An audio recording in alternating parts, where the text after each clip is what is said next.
Chapitre 5: les planètes intérieures et le présent. Mercure et le présent. Mercure est la planète de la présence. Il symbolise l'énergie de toutes les pensées qui surgissent dans l'esprit conscient, et au cours d'une simple journée, des milliers de pensées font irruption dans notre conscience. Mercure en est le filtre subtil, grâce auquel on est capable d'accepter ou de refuser ces pensées qui peuvent être transformées en actes dans le présent. Lorsqu'un individu n'utilise pas son mercure correctement, il a tendance à se disperser dans différentes directions et perd le sentiment d'être présent dans l'ici et maintenant. La qualité de rectitude de Mercure amène la pensée au point où l'on peut exprimer ses idées aux autres et à nous-mêmes avec une clarté incisive et une compréhension claire et aiguisée. Mercure est le maître de tout ce qui est terre à terre, ce quoi les aspirants à la spiritualité cherchent à éviter. Mais rien n'est plus spirituel que d'avoir les pieds sur terre, de faire, d'agir, de penser clairement tout le temps, afin que tout notre être ne perde pas de vue le présent. En tant que planète de la communication, le plus important message de Mercure est qu'une fois que nous avons prononcé des mots, ils ne nous appartiennent plus. La pensée est née du présent et a été donnée à l'autre. Si l'on s'accroche à ces pensées après les avoir exprimées, on s'enlise automatiquement dans la conscience des autres. Ainsi, exprimer une pensée ou une idée et la suivre dans l'esprit de l'autre pour qu'il la comprenne de la façon dont nous le désirons est la manière la plus évidente et la plus aisée de perdre le présent. Si nous comprenons qu'une fois que nous avons exprimé une pensée, elle ne nous appartient plus, il y a de la place pour qu'une nouvelle se lève pour remplacer celle que nous avons transmise. À cause de l'accent porté sur la précision, l'exactitude et la définition, Mercure est le plus petit parfait pendant de Neptune. Si l'on est dans le brouillard ou que l'on se sent déprimé sans en saisir la raison, eh bien, et que l'on en cherche les causes de plus en plus en profond, le meilleur moyen de revenir à la réalité est de se reconnecter à Mercure. Il faut s'efforcer de se lever, de développer un intérêt dans les pensées, les plus terre-à-terre, les activités qui pourraient occuper nos journées. Il est étonnant de constater alors que le brouillard ou l'état dépressif semble se dissiper. Mercure est une planète d'activité constante et c'est en se focalisant sur ces activités que l'individu peut parvenir à se centrer dans ce qu'il est et dans tout ce qu'il fait dans l'ici et maintenant. Il n'y a pas d'émotionnel du tout avec Mercure. Mercure ne permet pas à l'esprit d'errer. Au contraire, le flux constant des pensées qu'il génère amène l'individu à manifester inlassablement une brillante activité. Vous remarquerez dès lors la forte impression de présence que donnent les Gémeaux, les Vierges dont Mercure est le maître, dans leur capacité à contrôler consciemment de nombreuses choses en même temps. Ces deux signes refusent de tomber dans la somnolence mystique, ce monde de rêve qui éloigne l'individu de la réalité de sa présence. Lorsque des pensées sexuelles nous détournent de notre centre, la qualité asexuée de Mercure peut aider un individu à se recentrer sur lui-même pour que ses énergies se portent mentalement sur le présent plutôt que de se disperser dans la projection d'un avenir ou d'un passé révolu.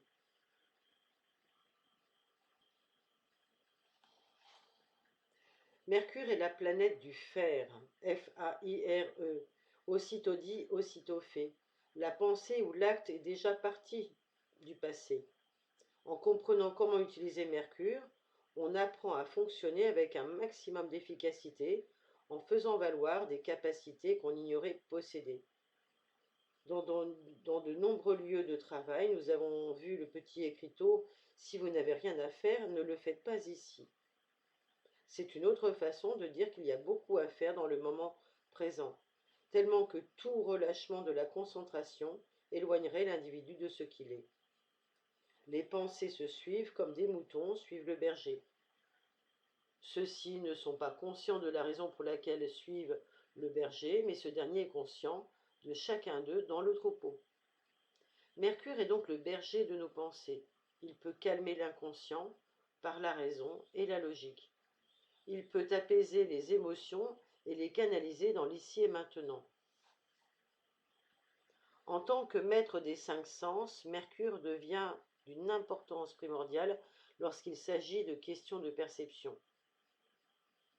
En effet, quoi qu'un individu perçoive, il doit s'en accommoder d'une manière ou d'une autre. C'est ce qu'il ressent. Ainsi, si un individu décide sa conscience, dont le maître est Mercure, à vivre dans le présent, sa perception sera de plus en plus focalisée sur le moment qui est. Et petit à petit, tout ce qui était à l'extérieur va commencer à prendre une distance adéquate pour lui permettre cette perception consciente. De nombreuses personnes croient que c'est un but spirituel de devenir conscient de toute chose. C'est un non-sens, absolument. Seul Dieu, dans son omniscience, pourrait l'être. Ceux qui poursuivent cette chimère ne peuvent que s'éloigner d'eux-mêmes. Mercure est la planète de la compréhension. Certaines personnes sont constamment en train d'essayer de comprendre les autres et d'utiliser leur perception pour se focaliser sur la vie des autres, mais il ne fait pas de doute qu'une bonne compréhension d'autrui relève de la sagesse. Et comme je l'ai dit plus haut, il n'en demeure pas moins que la compréhension du soi correspond donc à l'illumination. Il y a une grande différence entre la sagesse et l'illumination. Ils ne sont pas placés du tout au même endroit dans l'arbre de vie. En outre, le chemin de la sagesse n'est pas le même donc que celui de l'illumination. Alors, vous le savez, un grand nombre d'hommes sages ont traversé l'histoire cependant, l'histoire du monde, mais peu d'âmes ont connu l'illumination. Le type particulier d'illumination que Mercure peut offrir ne provient pas de l'attention portée aux affaires des autres, mais plutôt de la focalisation de son attention consciente sur ce qui se produit dans son expérience personnelle présente. Ainsi, quand vous entendez souvent « vous ne pouvez pas changer les pensées des autres car ils vous résisteront »,« vous ne pouvez pas changer les autres, vous ne pouvez que vous changer vous-même », vous pouvez en revanche très bien être le berger de votre propre troupeau. C'est ce que cela veut dire. Par ailleurs, du fait de ses qualités infantiles, Mercure ne s'interroge pas sur le futur. Il ne regrette pas non plus les erreurs du passé. Même les voyages au niveau mental sont courts et rapides, souvenez-vous. Et pour ne pas perdre de vue le foyer de base uniquement. Ainsi, n'importe quel individu peut utiliser son Mercure comme un instrument de centrage pour tous les niveaux de pensée dont il fait l'expérience. Et lorsque l'on se surprend à aller trop loin en profondeur dans les mystères de l'univers, ou qu'on se demande si on ne sera jamais capable de s'y retrouver, on peut utiliser son Mercure pour faire des choses basiques, pour aller faire la vaisselle, nettoyer un lieu, un jardin, arroser des plantes, faire des cartes de vœux, voilà, lire un journal, faire des choses simples. Mercure est la planète permettant d'être en contact avec la réalité. Elle est présente dans toute son acuité, son intensité, son dynamisme. Nous avons tous de temps en temps tendance à rêver, tout éveillé, à dériver dans des lieux, des temps qui ne font plus partie de notre vie, de notre présent. Et plus nous le faisons, plus nous sommes insatisfaits de ce que nous expérimentons dans le présent. Nous ressentons un espace qui va abreuver donc la frustration. Nous commençons à croire que la vie des autres est plus belle et ce genre de dérive fait naître et accroît des pensées négatives, qui sont le début même du karma négatif. Donc, Schulman nous invite ici à devenir conscients des pensées pour se rendre compte que la facilité avec laquelle elles peuvent nous permettre d'être centrés est évidente, mais aussi, de façon évidente, elles peuvent nous éloigner de notre voie.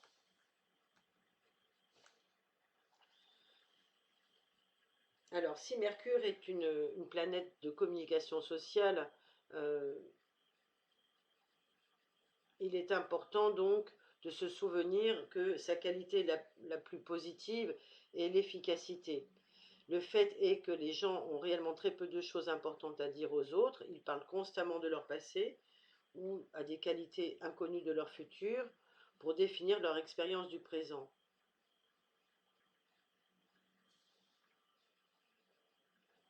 Et cela se produit parce qu'ils perdent de vue le présent, refusant d'être le berger du troupeau de leurs pensées conscientes. Une fois que l'on sait diriger le flux de nos pensées, notre troupeau, hein, gardez l'image des moutons qui constituent votre troupeau au niveau de la pensée, du monde mental. Eh bien, en prêtant attention à tous les moutons de votre troupeau, vous pourrez voir clairement comment l'utilisation du langage peut entraîner des conséquences karmiques. Et l'un des plus gros problèmes pour la plupart des individus, ou pour établir en eux le calme, la tranquillité intérieure, eh bien, c'est parce que le problème vient du fait que nous avons une mauvaise utilisation des fonctions combinées entre la Lune et Mercure.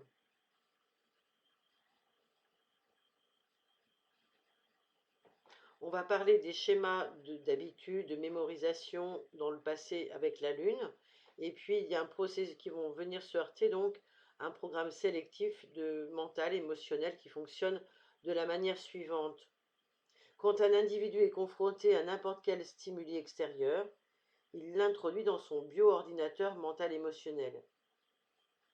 Et ça a toujours été. Et Mercure, d'une façon très mathématique, va mettre en œuvre, va traduire cela comme un processus mental et va se répéter à chaque fois qu'il aura le même stimuli extérieur.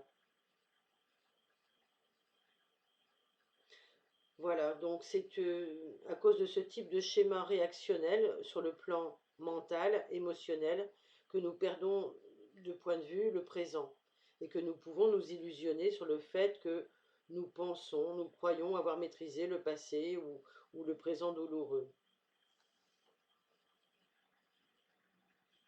Mais si un individu est capable de prendre conscience de son programme personnel et de le contrôler, bah, tout son système nerveux va en fait s'abaisser, s'apaiser surtout. Et parallèlement, les processus mentaux vont devenir libres de se focaliser sur des choses beaucoup plus intéressantes et subtiles. Alors Mercure est la planète des relations. Dans cette optique, la maîtrise des relations entre les gens, les choses, mais aussi les relations causales et spatiales. Quand les causes et les effets sont perçus clairement à travers Mercure, dans le présent, on dit que l'individu est capable de développer un sens aigu de la perspective, lui permettant de définir clairement cause et effet, temps et espace. C'est là une clarté de perception qui est un des plus grands dons que l'homme possède, car sans elle, il ne peut se définir lui-même ou sa relation avec l'univers dans lequel il vit. Ainsi, il devient important pour la personne d'apprendre que Mercure, qui a la maîtrise de son intellect, de son mental, de ses perceptions aussi, et de toutes ses réactions programmées, et de son état d'esprit en général, eh bien Mercure crée et résout le karma à travers chaque mot qu'il prononce, chaque pensée qui le traverse, aussi bien pour lui que pour ceux qui l'écoutent. D'où ma présence ici, sur cette chaîne, pour ceux qui ne l'auraient pas compris ou ceux qui ne connaîtraient pas tout simplement. C'est à travers Mercure qu'on peut accepter notre petitesse, par rapport à l'étendue d'un univers dont on ne sait en fait que si peu de choses. Le Tao Te Ching affirme « Celui qui se tient sur la pointe des pieds n'est pas stable ». En effet, la fonction principale de Mercure n'est pas de projeter ses pensées dans le futur ou ailleurs, ni de mettre sur ordinateur ses perceptions pour parvenir à des jugements ou des attitudes étroits, mais lorsqu'il est correctement utilisé, Mercure permet simplement de fonctionner dans l'ici et maintenant. Nous savons tous que l'humanité a toujours tendance à rendre complexes les choses les plus simples pour se trouver ensuite confronté à un problème et de ramener encore des choses plus complexes dessus pour le résoudre. Alors c'est une ingénuité naturelle pourtant que nous propose Mercure à être utilisée au mieux et pour cela il faut être conscient que nous avons une pensée mercurienne qui arrive très vite et qui peut nous surprendre parce qu'elle est là pour relier les choses entre ce qu'on lit maintenant et ce que l'on a lu dans les pages précédentes. Le jeu perpétuel de l'esprit se résume à comment vais-je m'en souvenir? Eh bien, en essayant de se souvenir du passé pour élargir le présent, On manque ce qui est maintenant, ce qui arrive juste maintenant. Et cela est suffisant. L'intérêt pour le présent est une des qualités les plus belles de Mercure. Il met un individu en harmonie avec l'ici et maintenant, qui pourtant est en perpétuelle mutation. C'est pour ça que Mercure est associé à des signes mutables. Souvenez-vous quand même qu'il est le maître de la Vierge et des Gémeaux, et que tous deux sont donc des signes communs, dans une mutabilité. C'est une indication supplémentaire du fait que le présent est toujours en perpétuel changement. Ainsi, une des meilleures méthodes pour être dans le présent est de comprendre qu'on se modifie constamment avec lui. Cela ne signifie pas qu'on devrait être trop sensible au changement du monde extérieur, car le présent est à l'intérieur de soi. En fin de compte, qu'est-ce qui est le plus important pour une personne que son acceptation de sa relation avec elle-même dans le présent toujours changeant? Nous sommes bien d'accord.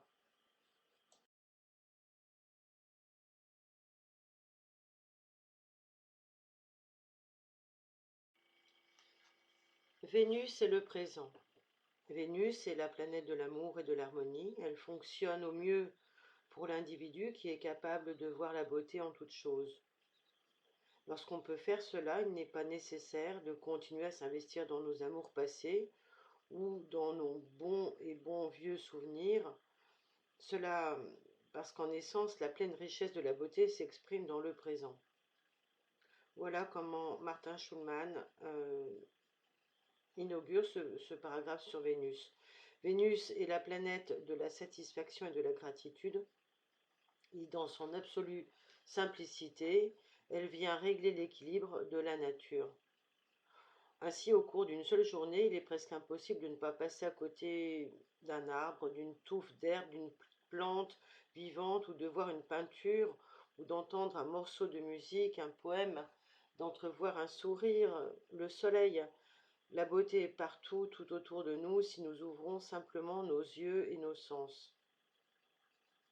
La beauté existe dans les machines, les trottoirs, les routes, les voitures, tous les objets de la vie quotidienne. À chaque instant, il y a un vivant kaléidoscope de couleurs à côté de nous.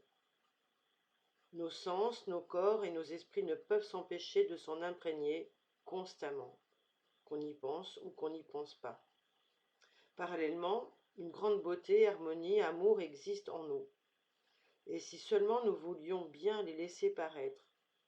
La vibration de Vénus est douce et paisible, et elle fait une grande partie de l'expérience du présent.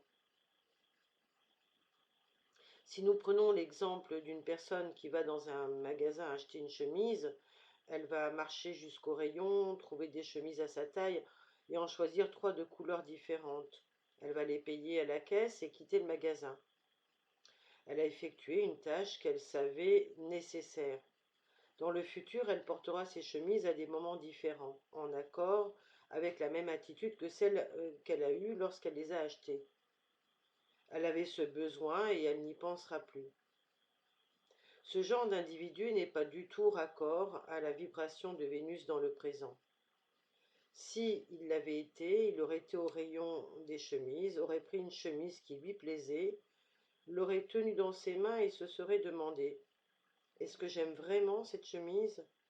Est-ce que j'apprécie vraiment autant la manière dont cette chemise touche mon corps que je goûte au plaisir d'être enlacée dans les bras d'une femme que j'aime? Est-ce que cette chemise me fait m'aimer? Est-ce que cette chemise m'aime? Voilà, toutes ces questions qu'il est bon de se poser lorsque l'on fait un achat en faisant l'expérience de tous les sentiments qui viennent soutenir la décision de l'acheter ou pas. La personne, qui fait cela, expérimente pleinement le présent actuel. Et elle va vivre tous les petits maintenant de l'avenir chaque fois qu'elle portera sa chemise. Ainsi, sa manière de réagir maintenant, dans une question aussi simple que l'achat d'une chemise crée le karma présent et futur. J'insiste pour ce sujet car il en est de même pour l'alimentation, pour tout ce que nous ingérons. Si nous ingérons des choses en nous posant la question, est-ce que cette nourriture va nous aimer et est-ce qu'on l'aime? Est-ce que cela va nous faire du bien et et, euh, nous procurer de la joie plutôt que de la culpabilité?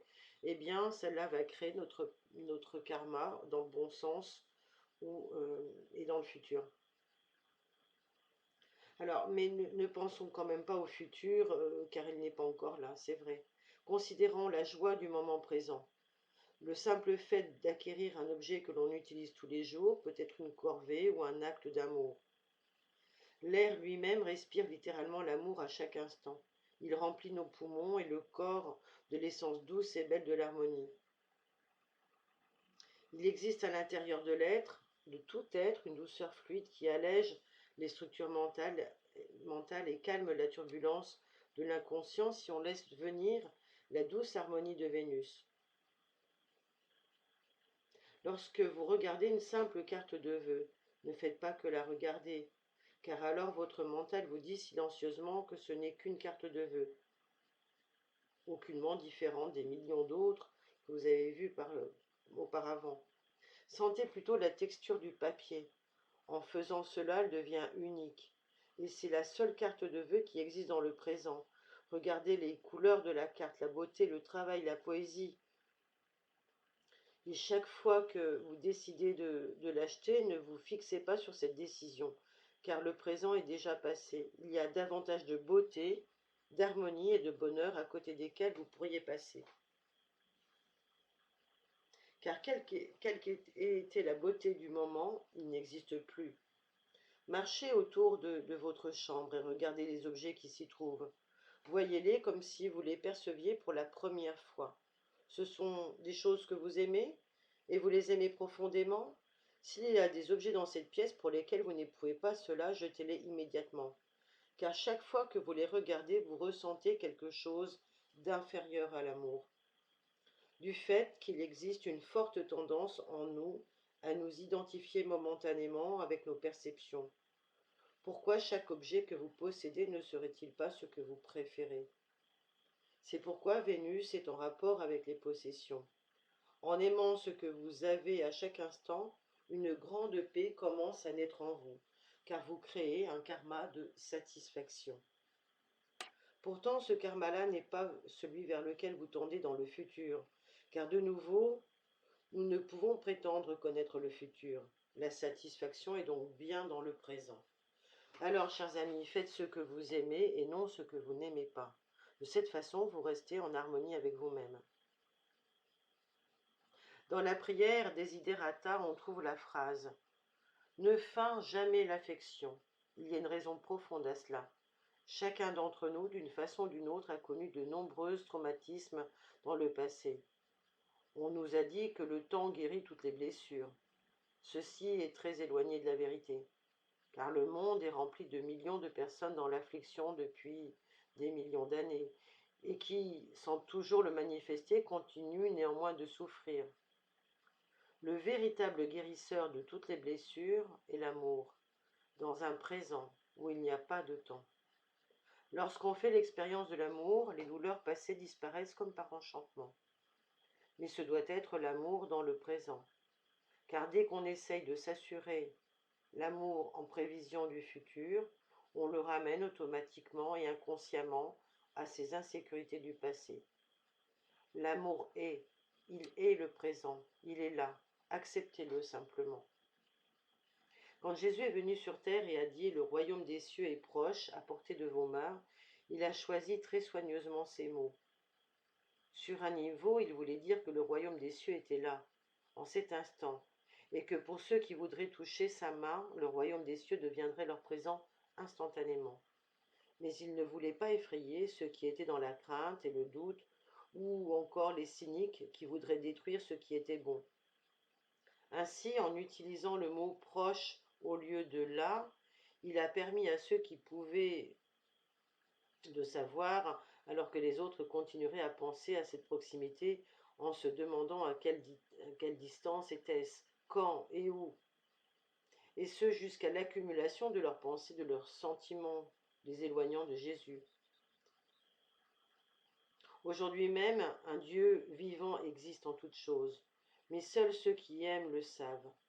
Avez-vous déjà remarqué que lorsque les gens aiment, leurs cheveux brillent, leurs yeux étincellent, leurs joues sont colorées, leurs corps sont robustes, pleins de force et de vitalité?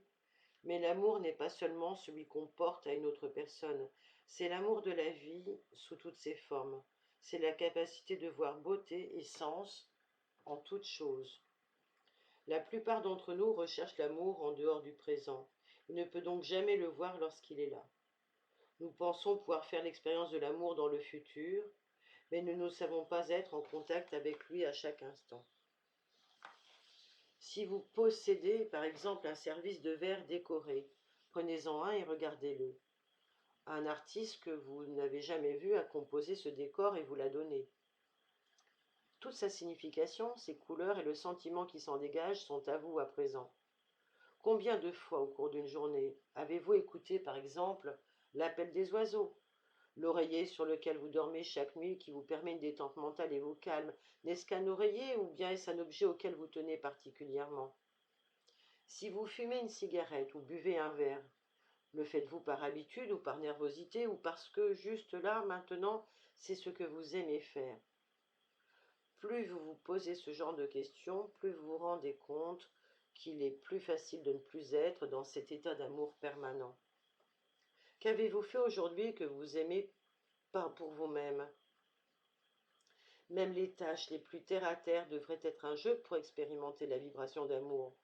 La plupart des gens ont tendance à admettre faussement qu'ils sont plus délicats, plus sensibles et plus aimants intérieurement que les autres.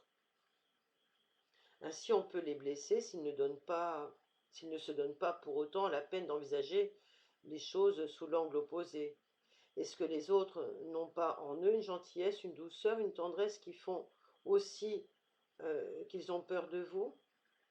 Pour faire l'expérience de l'amour dans le présent, un individu doit véritablement abattre toutes ces fausses barrières, car Vénus n'est pas la planète des défenses. C'est en revanche une planète d'être, une manière de voir que la vie est amour, la beauté du présent et le plaisir personnel qu'on éprouve à être. Lorsqu'on est capable de ressentir suffisamment Vénus en soi, aussi bien qu'autour de soi, le passé et le futur disparaissent. Mais la quantité d'amour vénusien que l'individu est capable de percevoir autour de lui dépend entièrement de celle qu'il désire ressentir en lui-même. Lorsqu'une personne se punit pour des motivations relatives au passé, qu'elle puisse être, elle ne peut sentir sa Vénus car elle se coupe volontairement de tout le bien qui se trouve en elle et dans le moment présent. Ainsi, de la même façon que quand il y a une connexion entre la Lune et Mercure qui a tendance à préprogrammer l'opinion d'une personne, il y a une connexion similaire entre Mercure et Vénus. Une personne commence à faire l'expérience de l'amour à travers sa Vénus, et Mercure dit alors mais. Elle essaye à nouveau. Et encore, Mercure dit toujours mais. Et ce processus mental continu entrave le flux naturel de Vénus. Alors on pourrait soutenir que cela empêche la personne de devenir trop indulgente. Cela a souvent fait l'effet opposé. L'individu va trouver alors un millier d'excuses pour ne pas faire l'expérience de toute la richesse de l'amour que la vie lui offre. À nouveau, le processus basé sur le passé, et une fois que la personne réalise cela, le flux naturel de Vénus peut se déverser naturellement sans que les mais intermédiaires interfèrent, sans que le mental, en fait, interfère. Bien que l'astrologie voit de nombreuses similitudes entre la Lune et Vénus, il y a une très nette différence entre les deux. La Lune est très en rapport avec le souvenir, alors que Vénus l'est avec le sentiment actuel de soi. Il y a une réelle démarcation entre les deux. La Lune est un reflet de l'acceptation de soi, et Vénus est la véritable acceptation. En tant que maître de la balance et du taureau, le rayonnement vénusien représente l'équilibre et le centrage. aussi bien que le contact avec la réalité terrestre. Il y a une beauté terrestre et une beauté éthérique, et un mélange des deux. Lorsque l'on est en contact avec lui, on est capable de s'accomplir à différents niveaux. Pourtant, ce n'est que par la conscientisation de ces niveaux à l'intérieur de soi qu'un individu est capable de sentir, même de la façon la plus infime, toute la beauté qui l'entoure. Il est intéressant de noter qu'une personne, lorsqu'elle fait l'expérience de l'amour, de la beauté et de l'harmonie à chaque instant, a tendance à rester dans le présent. Par contre, lorsque l'amour et la beauté sont absents de sa vie, elle a tendance à dériver dans le passé, à rechercher parmi ses souvenirs ce qu'elle aimerait vraiment vivre maintenant.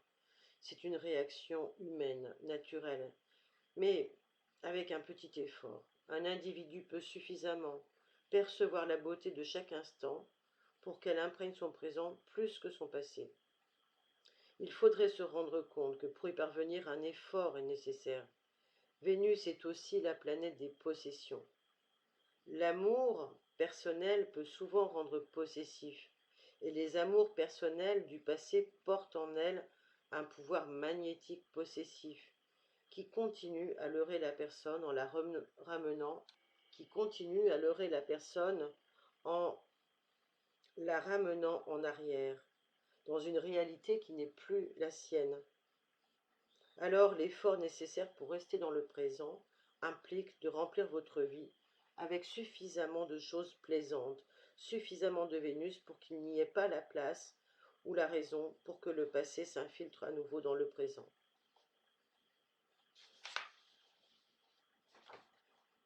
Vénus a beaucoup à voir avec la nature.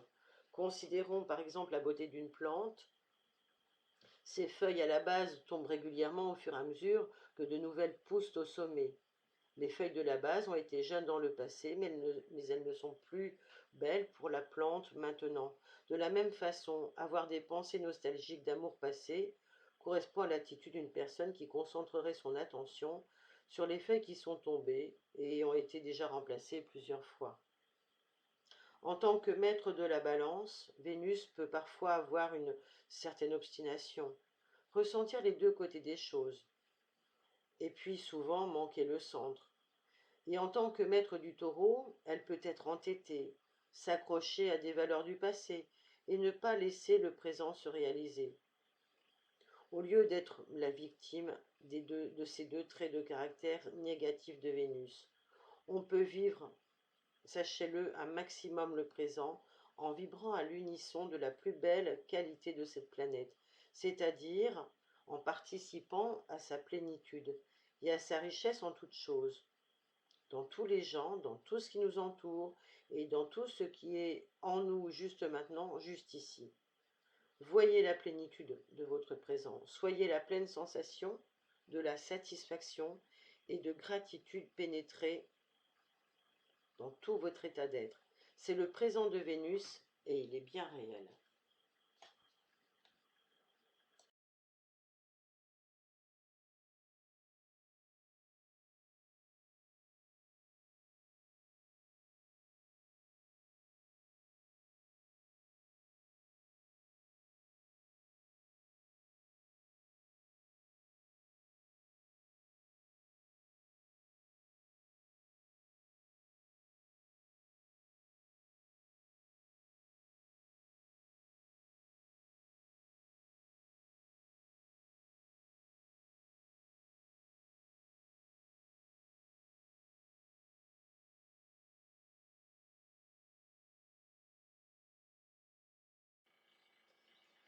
Mars est le présent. Mars est la planète du désir et du mouvement. Il stimule constamment le présent et le remplit d'une forte acuité qui s'obstine à réveiller notre conscience. La plus mauvaise et aussi la plus courante utilisation que l'on puisse faire de l'énergie martienne est de projeter ses désirs tellement loin dans le futur que cela semble rendre les actions présentes sans signification. Ce qui aura pour effet karmique d'entraîner la conséquence de l'insatisfaction, de l'agitation et un état d'être euh, compris dans la frustration permanente. Le Mars du présent est basé sur la spontanéité, ça n'a rien à voir. Mars adjoint le mouvement à ce qui autrement pourrait ressembler à une réalité statique. Il ne devrait pas continuer à projeter l'individu au-delà de ce qu'il fait dans le présent. Il est là en fait plutôt pour stimuler son moment ici et maintenant avec la vitalité dont il a besoin pour en faire l'expérience. Ce doit être le moteur qui avance en même temps que la voiture. Voilà, donc si une personne projette ses espoirs et ses désirs loin dans le futur ou qu'elle aimerait revivre ce qu'elle a déjà vécu, elle perd constamment son énergie.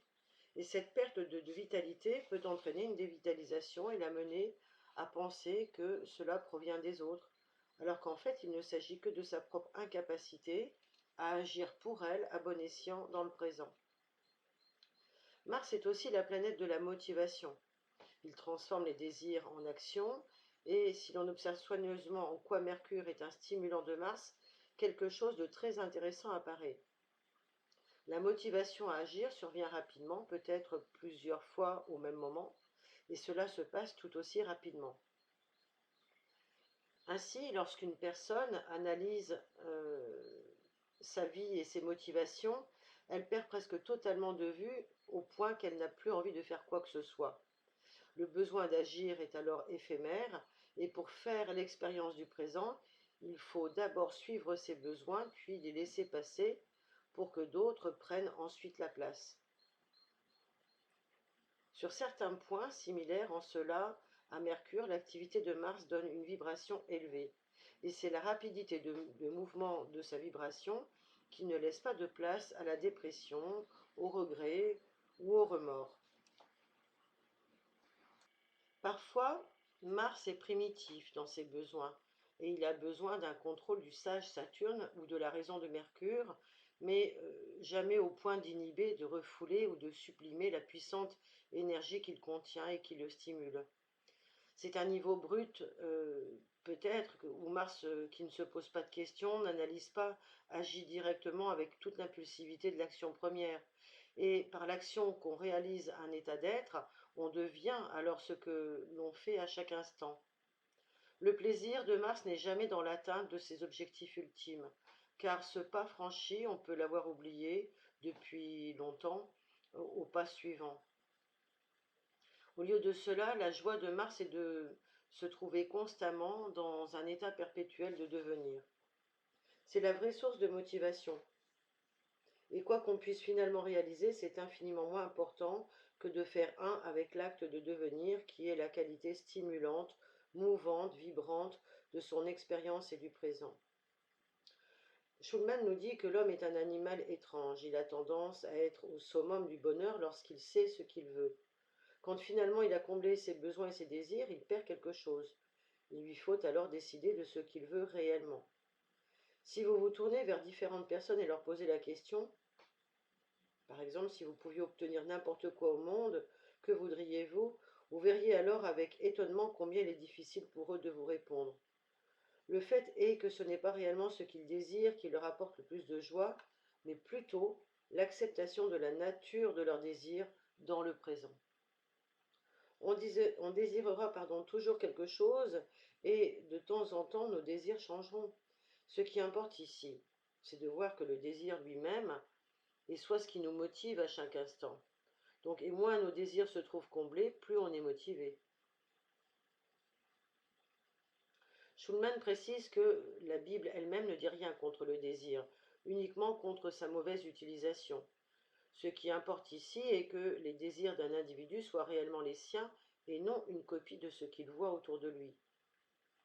Par exemple, s'il travaille toute une vie à tenter de réaliser les désirs des autres, il aura une vie calquée, copiée-collée sur celle des autres. À aucun moment il ne verra son ici et maintenant propre. Au lieu de cela, il sera en accord avec le désir de la conscience de masse. Cela ne peut que le rendre confus dans son instant présent, diluer la vitalité de son propre espace et l'amener dans des temps ou des lieux futurs qui n'ont rien à voir avec la réalité de son expérience du présent. Et moi j'ajoute notamment la maladie. La motivation pour la sexualité ou la créativité vient et s'en va dans le temps d'un battement de cils. Lorsque l'une ou l'autre est présente, c'est ce qui se produit maintenant. Lorsqu'aucune des deux n'est présente, quelque chose d'autre se produit dans le présent. Ce n'est pas le désir lui-même qui peut détruire une personne, mais plutôt l'attachement au désir qui maintient des désirs ne sont plus d'actualité et des besoins déjà assouvis. Alors si l'on s'asseyait, qu'on regardait réellement en face la nature de nos désirs de façon très réaliste, on comprendrait bientôt combien on en est dans l'erreur. Exemple, au cours d'une simple journée, un millier de désirs qui ont peu de choses à voir les uns avec les autres naissent dans notre esprit et dans nos corps. On ne peut pas certes agir en fonction de chacun d'eux, pas plus qu'on ne devrait choisir l'un ou l'autre et en même temps se renier soi-même au profit de l'un et au dépit de l'autre. Mais l'orientation et la concentration énergétique changent continuellement. C'est ce qu'il faut comprendre avec Mars. L'individu qui essaye sans arrêt de la diriger dans une direction parce qu'il croit que cela le mènera vers quelqu'une aspiration lointaine peut ou non parvenir à ses fins. Mais en se laissant aller dans le courant ascendant et descendant de sa structure énergétique, il réalise ses objectifs à chaque instant. Il peut ou non réaliser ses ambitions, mais ce n'est pas le problème parce qu'il faut toute une existence pour réaliser ce genre d'objectif. En effet, que l'on désire être conscient de chacun d'entre eux ou qu'on choisisse d'être plus proche de ses désirs naturels dans le présent, cela crée une énorme différence sur la façon dont une personne est capable de bien fonctionner dans le présent. Mars peut faire de quelqu'un l'acteur de sa vie ou le faire réagir à la vie des autres. Indépendamment de la maison où se trouve Mars dans l'horoscope, il se trouve qu'il donne à l'individu la liberté d'utiliser ses énergies comme il le croit bon. Et il serait intéressant de constater que lorsqu'un individu refuse d'utiliser son propre Mars pour marquer ce qu'il fait de son sceau personnel, il verra les autres utiliser leur Mars contre lui. Donc, quelle est alors la manière équilibrée et correcte d'utiliser ces énergies? Si l'on appose sa marque sur les autres, cela entraîne constamment des répercussions karmiques. Toutefois, si l'on permet aux autres d'imposer leur Mars, on devient récepteur de leur empreinte karmique. Lao Tzu, le grand sage, disait « Un bon marcheur ne laisse pas de traces ». Dans cette simple phrase, il faisait allusion à la possibilité d'agir sans que cela entraîne des conséquences karmiques. Lorsque le désir d'agir ne va pas de pair avec celui de contrôler les actions et réactions des autres, alors on marche sans laisser de traces. En même temps, au désir d'agir devrait s'ajouter la compréhension du fait que nos actes sont suffisamment importants pour nous pour que les autres ne les contrôlent pas. On devient ainsi le semeur et le moissonneur de soi-même. Bon, dans un monde où tant de choses semblent identiques, l'individu peut établir sa propre et unique identité. Et quel est le plus grand don que lui-même un homme peut-il se faire? Dans la mesure où un homme s'identifie à ce qu'il fait, et dans quelle mesure ses actes sont-ils le reflet de ce qu'il est? De toutes les planètes du zodiaque, Mars est certainement la plus importante et en même temps la plus difficile à manier quand il s'agit pour un individu de trouver qui il est. Qu'on aime à le reconnaître ou non, ce qu'on est à un moment donné dépend largement de ce que l'on veut. Et si l'on dit je veux manger, alors on a faim à ce moment-là. Après avoir mangé, le désir se modifie et noue avec lui. La nature même du désir fait souvent paraître l'individu en contradiction avec ses systèmes de valeurs. Il est parfois en accord avec ses désirs et d'autres fois il ne l'est pas. Il désire vivre maintenant, mais il désire aussi préserver son futur. Il désire en même temps conserver son passé. Le fait est qu'on désire ce que l'on n'a pas. Ainsi, au lieu de dépenser son énergie pour un futur incertain, un passé qui n'existe plus et un monde d'objets matériels que d'autres possèdent, le seul vrai désir de l'homme qui puisse lui apporter du bonheur dans le présent est celui d'être un avec soi-même.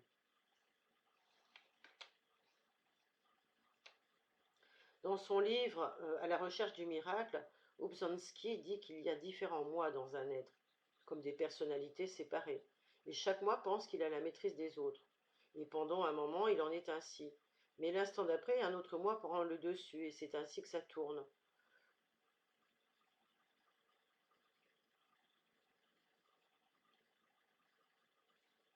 Chaque moi, dans la structure donc de la personnalité, possède ses propres désirs.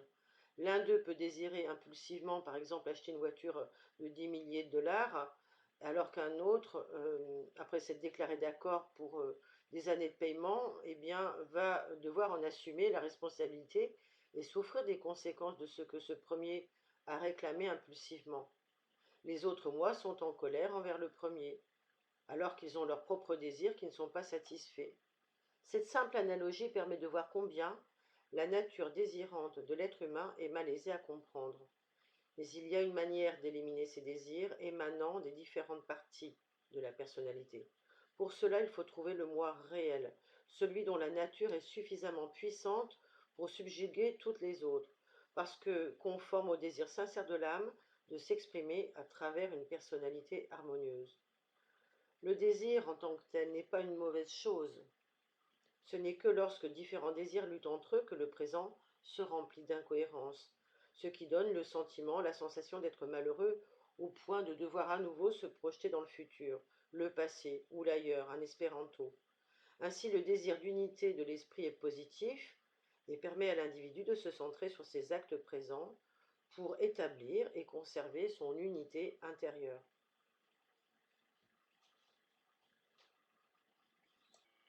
Ainsi, connaître les désirs de son âme, c'est se connaître soi-même. Et plus que toute autre planète, Mars est la clé de l'identité. En tant que maître du Bélier, de la première maison, et aussi en tant que deuxième maître du Scorpion et de la huitième maison. Mars joue un très grand rôle dans les commencements et dans les conclusions. La structure de l'identité consciente et inconsciente. Lorsque l'on réalise qu'on est à la fois le commencement et la fin, mais qu'on n'est qu'un avec soi-même dans les états d'être conscient et inconscient, alors on commence à fonctionner dans le présent. Si l'on traverse la vie comme l'identité collective de tous ceux qu'on rencontre, il n'y a pas de présent, car on est alors un assemblage de pièces séparées, constituées par les vies de tous les autres. Au moment où l'on abandonne la volonté de changer les autres, ou le désir d'améliorer le monde dans lequel on vit, et que l'on se contente du petit coin d'univers qui est notre espace psychique propre et unique, on se trouve confronté à la nature désirante qui émane uniquement de soi-même. Dès lors, on peut progresser dans son présent en comprenant que c'est la seule réalité dans laquelle on peut vraiment fonctionner en étant tel qu'on est. Mars est la dernière planète personnelle, elle représente ce qu'un homme désire faire de sa vie, de sa journée, de son heure, de son moment.